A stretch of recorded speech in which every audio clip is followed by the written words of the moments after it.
Hello, Todd. Hello, fellow Nebraskans. Welcome back, sir. I told him no Iowans.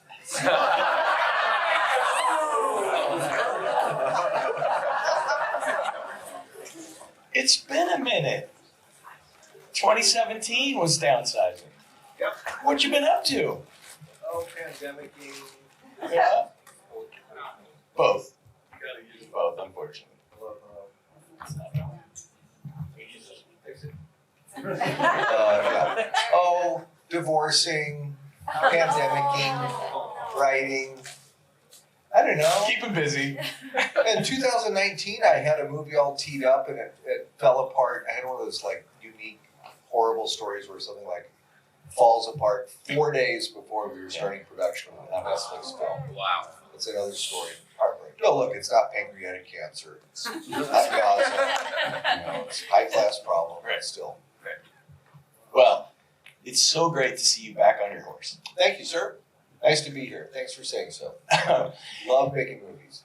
Yeah, I mean, I don't know that I've ever seen you happier when I'm you're on never the set. happier. That's really it, isn't it? Yeah, I was at the DGA seminar the other day with 4 other unworthy slobs nominated for Best Director. Scorsese, Nolan, Predator, Lanthimos. Yeah. And the question came up, what brings you the most stress when directing the movie? And how do you get through it? You know, a perfectly fair question. And I didn't say this, but really the answer is, I don't stress because I'm having so much, like, even the worst problem is like, it's a problem on a movie. I'm still making a movie. It's so privileged and wonderful. Yeah. And you know, at the end of the day, it's just a movie. I'm trained as a director, not a writer, although a director, you know, write, direct, and edit. But I don't aspire necessarily to write all my movies. Never have I write out of desperation. Fortunately, I do it well enough, you know, but if some other writer can get a script up on its feet for me, and I'll always come in toward the end and carve the turkey. I had a very rich experience right now, let's say, directing a writer. And since I'm a writer myself, it was a very, you know, a lot of mutual respect. And the other thing, this guy, David Hemmingson, too, I mean, so I had this idea for the movie. I hadn't done anything with it because I was going to have to go out east and research because I'm not, you know, I went to Creighton Prep in Omaha, not from that world. I went to an all-boys school and had 4 years of Latin and some parallels, but not really. But he was from that world. And just out of the blue, I got this pilot script that took place in a boarding school. Ding! And so I called him up and said, introduced myself, and he knew my movies and liked him, and agreed to take on this other idea, my idea, set in that world. But the thing is, he agreed to do it on spec. And so, even though I was very involved in conceiving and, you know, the screenplay and got under the hood myself, I had and have such respect for him that I didn't want to glom on, you know, screenplay credit. I did it on spec for Pete's sake. Yeah. And now he's nominated. And now he's nominated. Pretty nice. Good for him. Nice. Yeah. 5 nominations, in fact.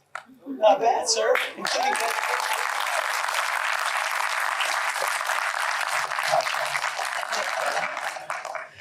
and your actors are just amazing. In this Thanks, movie. man. Thank you. Amazing. I mean, it really shows your touch in how you like to work with actors. You really. You know, see I honestly, I pay myself few compliments as a director, but I am pretty good at casting. Thank God. No, really, because that old cliche is the truest, which is 90% of directing is casting. Yeah. And so you want to cast actors who are like recognizable for that type, but idiosyncratic and surprising, but you know, uber believable, and then whom you know, the best directing is no directing. The best directing is when they just do it. And you picked it well. Well, and screenplay and casting are the 2 big things. those actors have not stopped praising you.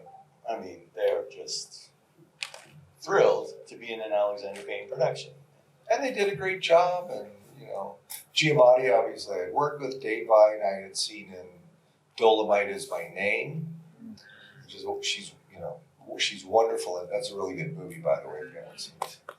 And then the kid is the story. Yeah. He's the news. Had never been. The casting director saw 800 people. I saw maybe 10% of those. We didn't like any of them. We found some of the other kids, but not the lead. And then we just started auditioning kids from the schools where I actually was going to be shooting, and there he was.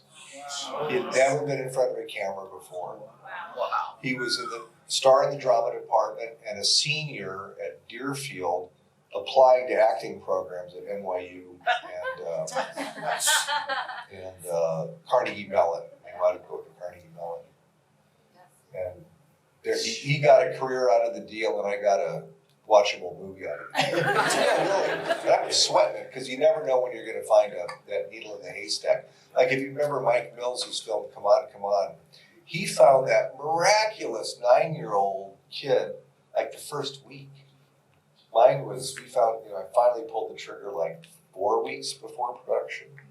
Wow. It was It's a little hairy. white knuckler. For sure. Why the 70s? What you haven't done a period piece before. What? No, and What I've drew been you to that? wanting to. Well, why not? I mean, there are many period. It was inevitable that I'd do a period piece at some point. And this one had to be a period piece because there are no more single-sex boarding schools to speak of. A couple tiny, like all-girls ones. And then Hemmingson and I don't know, not the 50s, that's Peter Weir. And then we just sort of like moving our Ouija board along. Stopped at 1970. I like 70s movies. It just felt, I hadn't really seen a movie, the period film that takes place in 1970. And then as a screenwriter, it gave him, the Vietnam War and issues of class and race at the time, gave him tools to have interesting stakes for the characters and drear for the cook character. So Nebraska was your black and white film, and Downsizing was your visual effects film, and this was your chance to make a 70s movie. Yeah, period film and makeup. Yeah, because in essence, forgive me, you said you've been watching some of my interviews from this period, so forgive me if I'm repeating myself. They haven't heard it. But I have to a little bit. I mean, in essence, I've been aspiring to make, or not even aspiring, because that's just what comes out of me because of the period in which I was a teenager. I've been making 70s movies my whole career. Small scale, human scale, let's say, not small, human scale comedy dramas, with a, let's say, authorial stamp on them, for whatever that means. And then this one, that was my first period film, set in the 70s. I just thought it would make it special and interesting to make it look and sound like a film made in 1971. Yeah, down to the logo here. Yeah, it's just hilarious. It's just fun. There are so many beautiful little touches that really make you feel like you have just discovered a little gem from the 70s. It also helped the process of the production designer, costume designer, property master, the DP, that I kept saying, we're not making a period film. We're making a contemporary film pretending we're working in 1970. So that the sense of locations and production design, set decoration would not be periody. Yeah. It would be as lived in and banal and grimy as if we were making a low budget film then. Yeah.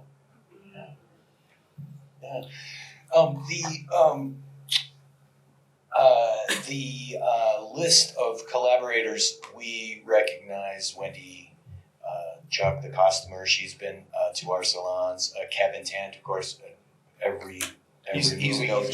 he's never- Those are the OGs. Yeah, right. But there's a few new names on there too. This production designer you were telling me about from Portland. Fantastic work. Yes, I have now. So this is my 8th feature. The first 5 were with one production designer, Jane Stewart, who probably has come to speak at the Yes, she salon has. now. She has. By the way, is Hope Parrish here? Yeah. Right here, Where are you, Hope? over here, boss. Hi, darling. Hi. Property mistress, master. What's the proper She's form? been to the salon with her dad in Nebraska.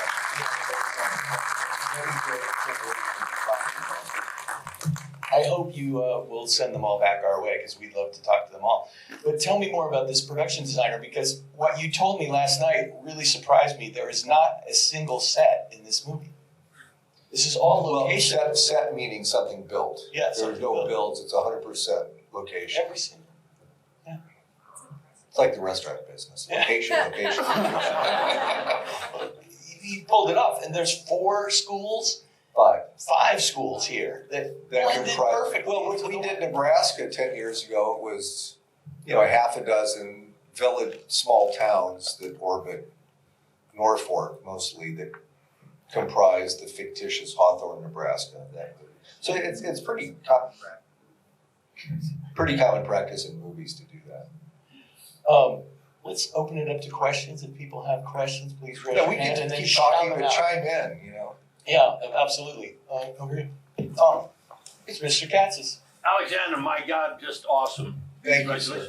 And hello from Katina. I told Katina I was going to be here tonight. She said, This is the Greek corner of the Greek conversation. people, my father and Katina's father are first cousins, so it's really great. But once again, the audience wants to know when you're going to write the all Greek cast and have Todd in the film.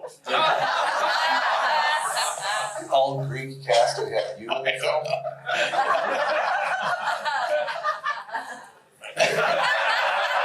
I would say though, you managed. We'll talk. You managed to squeak in a little Greek into a movie finally. Yeah. How about that? That was good. But ancient Greek, exactly. It's funny, I've seen the film in Greece now twice. We had the Athens premiere a couple weeks ago and showed it at the Thessalonica Film Festival back in November. And it's fun watching Greek subtitles for the whole film, except when Paul Giamatti's at the bowling alley and says one line in Greek, no subtitle. Yes. Yeah, huge fan of the movie. It's like my 4th time seeing it. Love it. Wow, thank you. What's But your name, man? My name's Brett Gaffney. I graduated from Nebraska with these guys like 2 years ago. Okay. And my question was, if you could go back to like maybe where we're starting, when you're 23, 24, what advice would you give yourself? Well, what is it that you want to do? I'm an actor. Yeah. May I? Yes, do you have a good answer? Alexander, yes. I have something for you. I actually have a similar question. When I was 19, you saw me at the Blue Barn Theater in a play with Diane Watson, Uh-huh. and I got to have dinner with you, and I asked the same question. What did I And say? you said then, and it's been 20 years now. Oh my gosh, we both look a little different. You said go 100% for Plan A, never have a Plan B, so you get Plan A your all. That was your advice to me then. So I'd actually be curious to piggyback on your question if that's the same, if that still holds true for you today. All right. Has it changed your advice? Plan A, no plan B.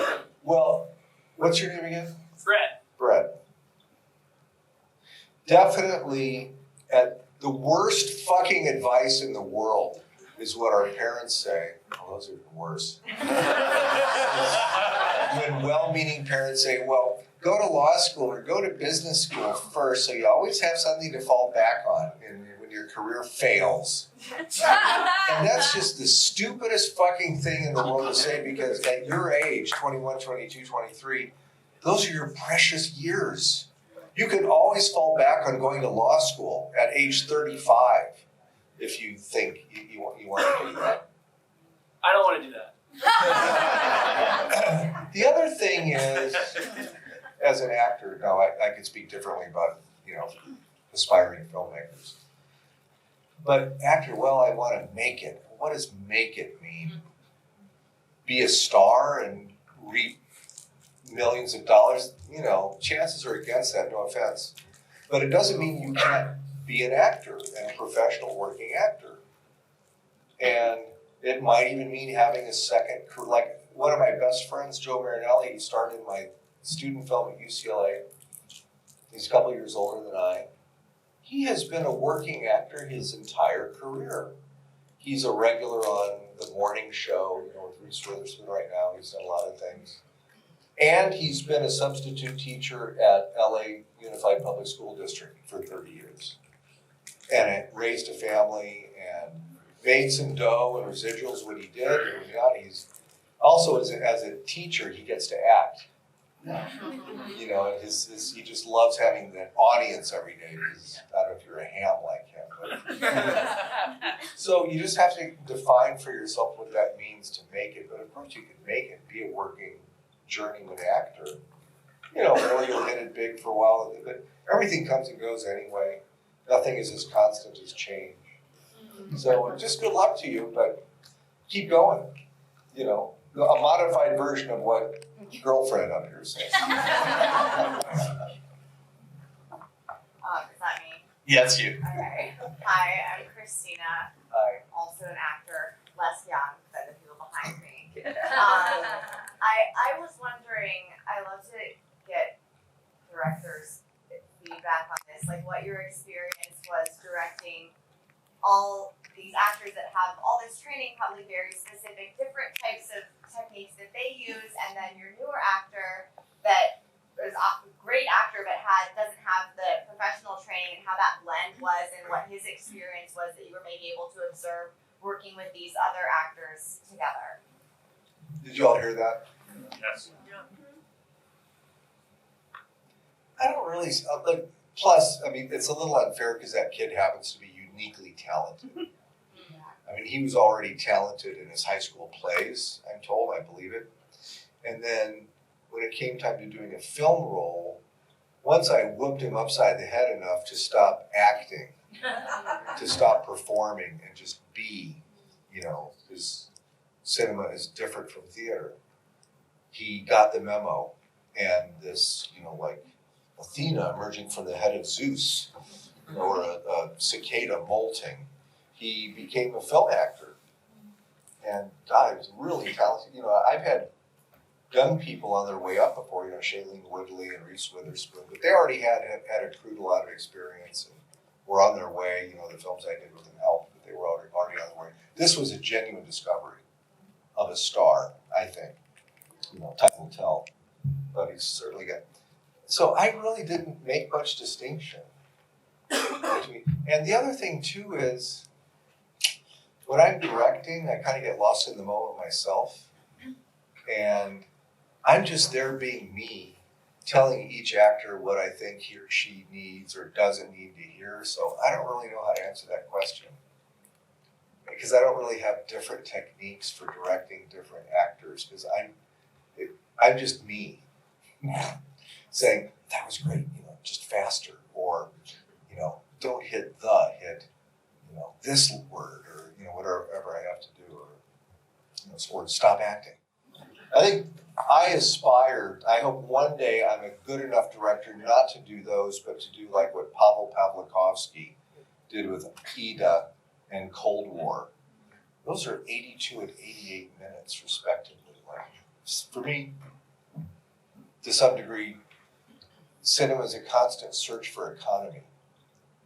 Even if you're doing a 4-hour-long movie, it's got to be the tightest possible version of a 4-hour-long movie.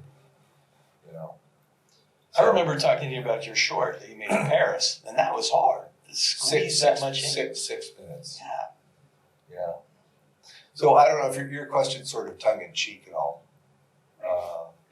If a movie deserves to be that long, more power to it. I read an interview, I think you said the best script is 99 pages. Yeah, I don't want to pronounce the finest screenplay is 91 pages. But that I'm borrowing a quote from Nick Roeg, R-O-E-G, the fine English director.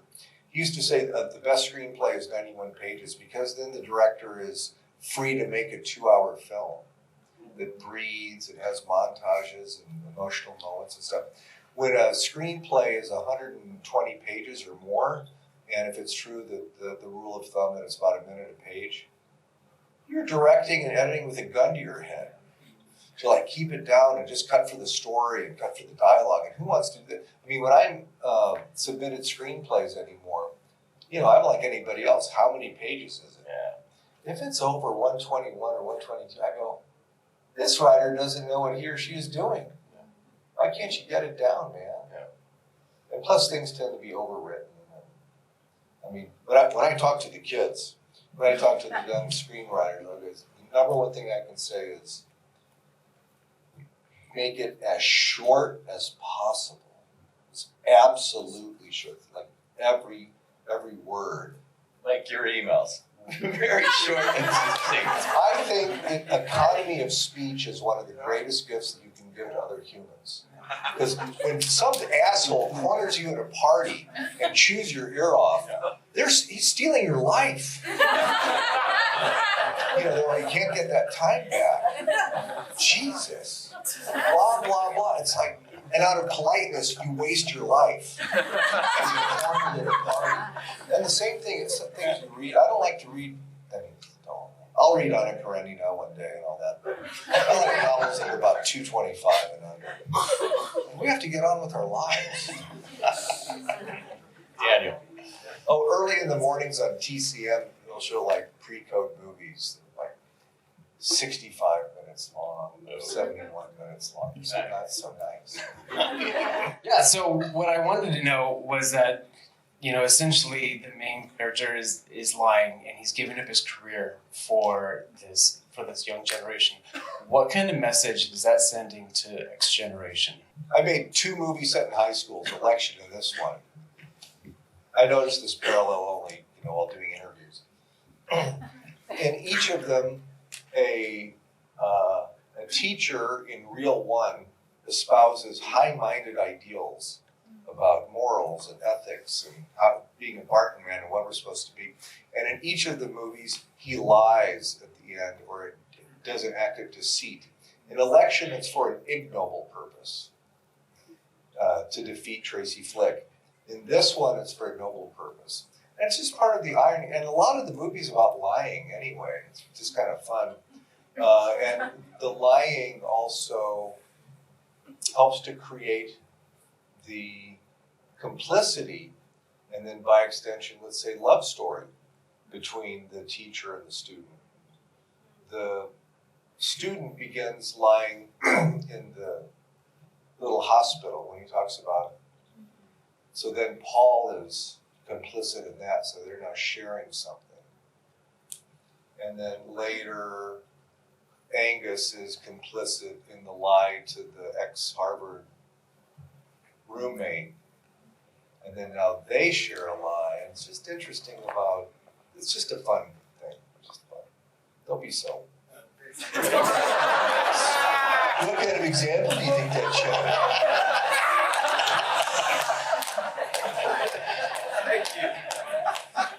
You know, 4 times seeing this movie now, and everyone's talking about your main 3 actors. They're all fantastic. But Carrie Preston. Carrie is amazing in this movie.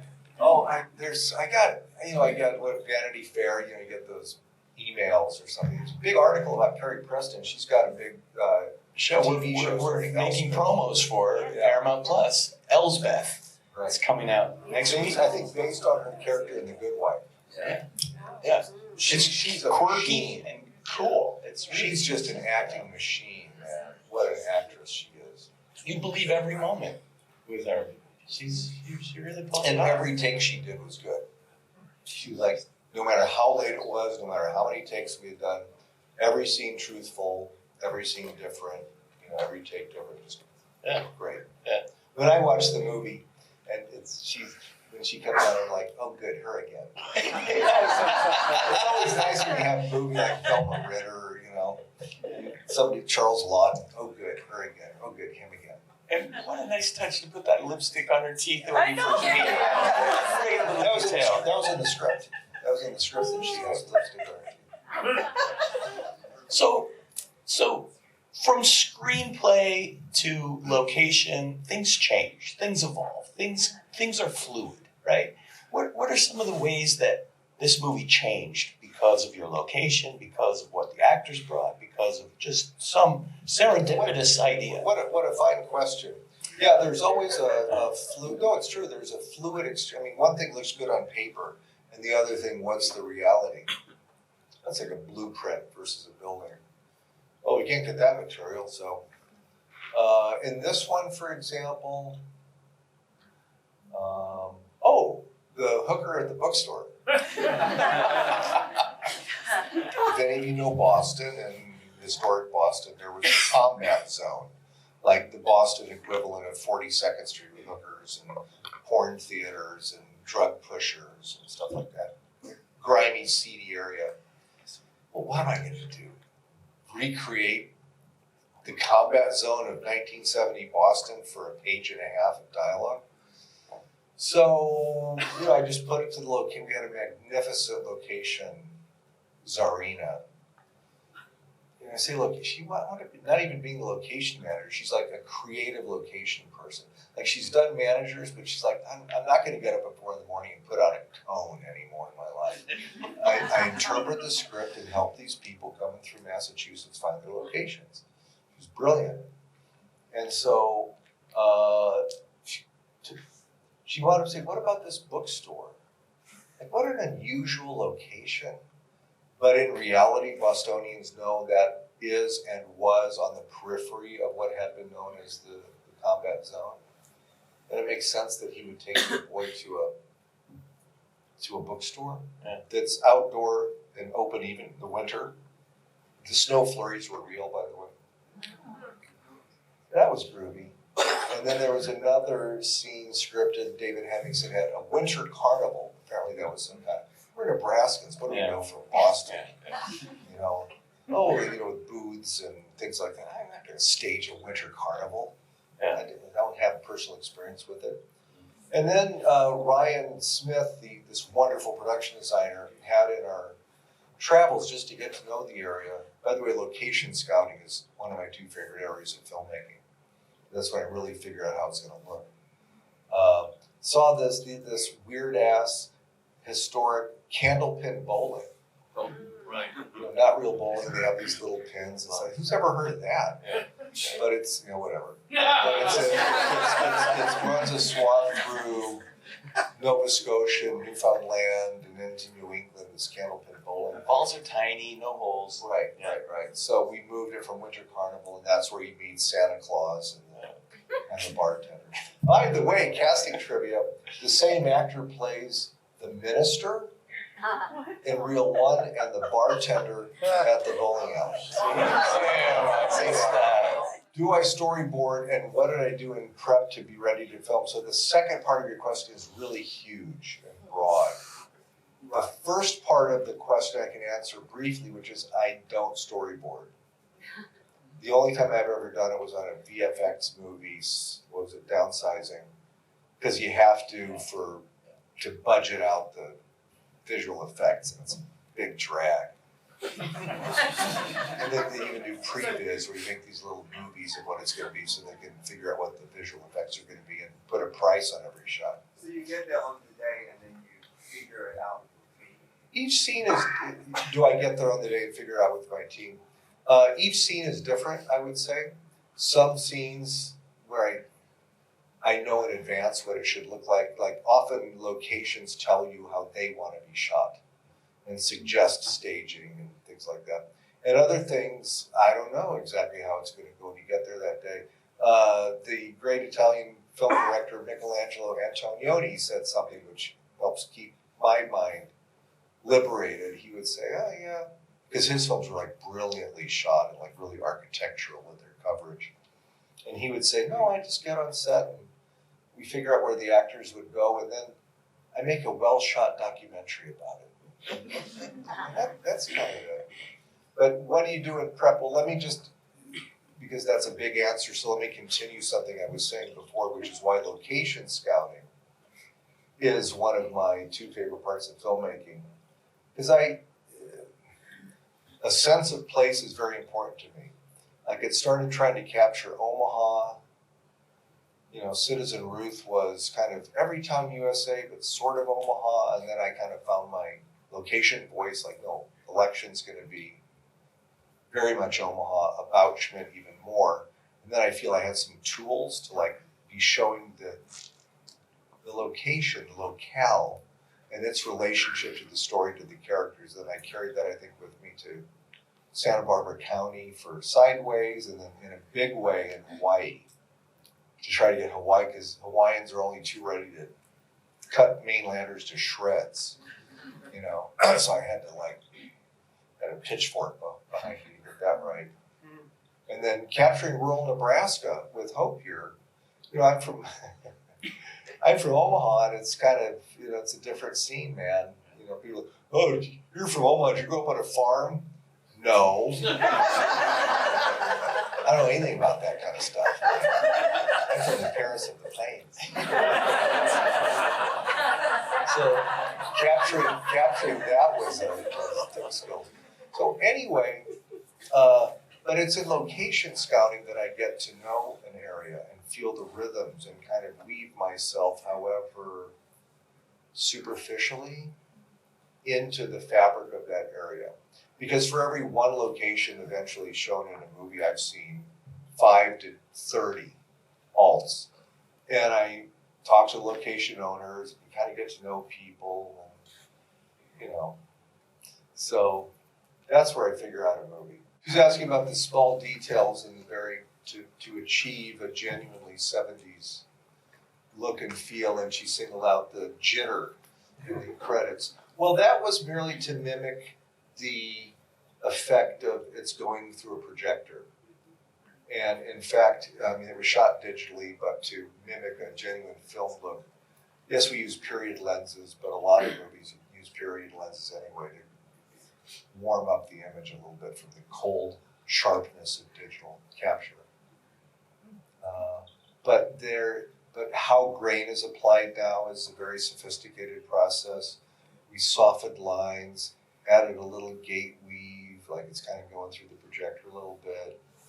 And then sometimes the light even fluctuates a little bit, like it was in a different bath at the lab. I mean, you may not pick up on any of this consciously, but it's sort of there. And it's almost complete in a DCP that you saw, but we did do some film outs. We did, so the movie screened at five or six cinemas around the country on film. And then the illusion is pretty complete. Yeah. But I go back to what I said before about, and by the way, the sound is in mono. Only from here, no surround, no Atmos or anything like that. I love how the first thing you hear is that little bit of a crackle. Yeah, It just it just sets you right in a just 70s strung movie. up the reel that's been. Yeah. And there's negative and positive dirt on it. But more important than that, though, is what I was talking about before, the production design. It's what's being shot. And not just the locations, not just the set dressing, which aspires to be banal, vivid but banal, but the extras. Try finding 125 boys with the right hair for the dining hall in the beginning, and then attiring them on a low budget, getting a period clothing, and getting the cars right. You know, and it's a small budget movie, so big budget movies do that kind of stuff all the time, but on a small budget, like you're doing like Japanese line painting as opposed to a big mural, you know, suggesting the whole with just a few strokes. But thanks for the question. Austin. Hey, I'm wondering what the most interesting scene that you filmed with the actors was in terms of like working with them, and why. I can't really say a most interesting scene, but the ones that leap to mind. The scene in the liquor store, and you get 4 pages of dialogue in one take. That was fun and interesting. The long take where Angus spills the tea about his dad in the restaurant and starts on a close-up and zooms out. The whole Christmas party, I was afraid of that whole Christmas party scene. It's like 15 pages inside one location, and how's that going to go? And that's this where the three characters are split off from one another. But ironically, they're still bonding, during that, even though, and each has a whiff of a love interest that doesn't pan out, stuff.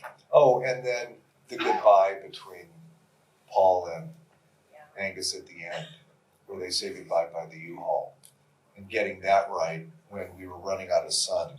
Here I'm doing like the most important scene in the whole damn film. I'm trying to get the emotions and the rhythm right, and the gaffer is saying, "You have 2.5 more minutes."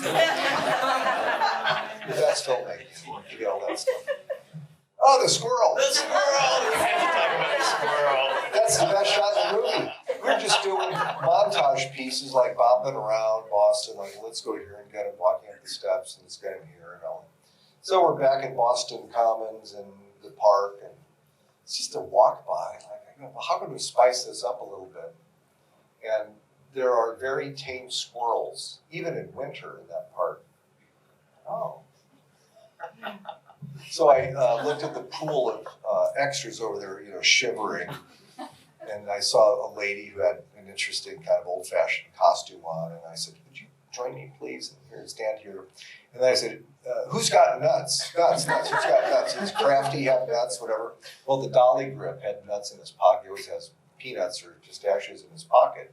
So they'd already given him. So I gave the nuts to the lady. I said, "Feed the squirrel." And then take after take after take. And finally, this one squirrel was really going for the nuts. I said, "Maybe if you keep going." And so by like take 11, the squirrel ate out of her hand. And then I knew we had a movie. It's like I call it the other. We've got the best shot in the movie. The squirrel eats out of her hand right on cue, and the timing is right. Thank you for asking about Herman J. Squirrel. Last night I said to him, "What have you not been asked?" And he said, "Ask me about the squirrel." So you beat me to it. Go ahead. I'm Ryan. I'm a filmmaker from Omaha as well. Hello. So I had the opportunity to shoot a Hollywood Reporter Roundtable with Paul Giamatti, and I did not think his eye was like that in real life. So, You didn't think his eye was what, right? he didn't really have a lazy eye in real life, right? Like, was there a practical or special effect for that, or Maybe. how was that?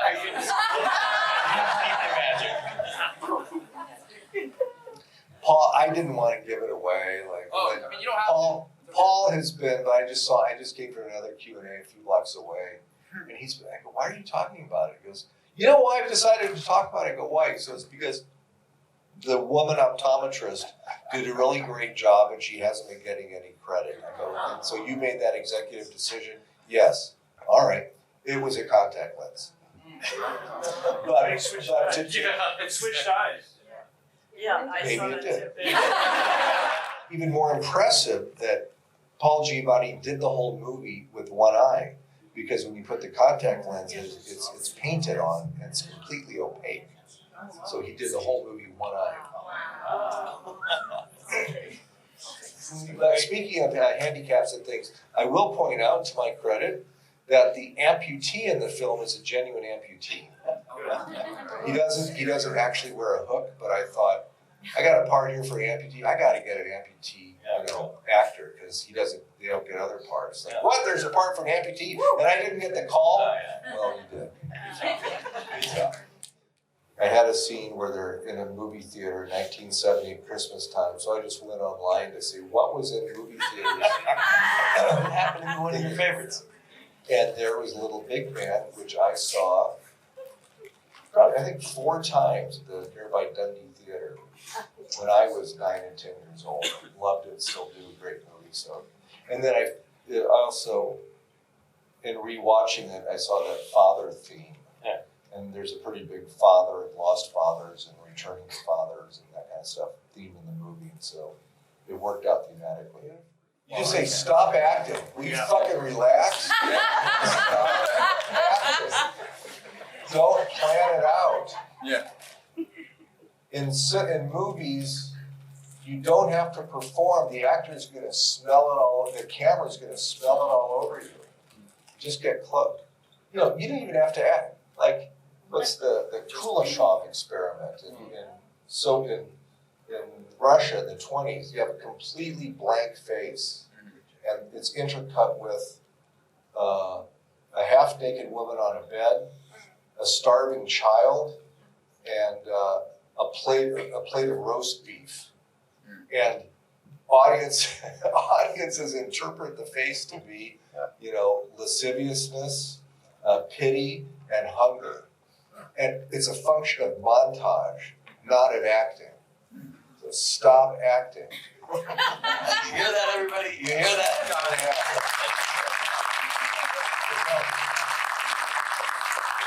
We're in the home stretch, a few more weeks of this crazy running around. Thanks for making us stop. I always look forward to this, man. We go way back. We used to live together, in the same apartment complex for 5 years. Yeah. That's how I got this derelict.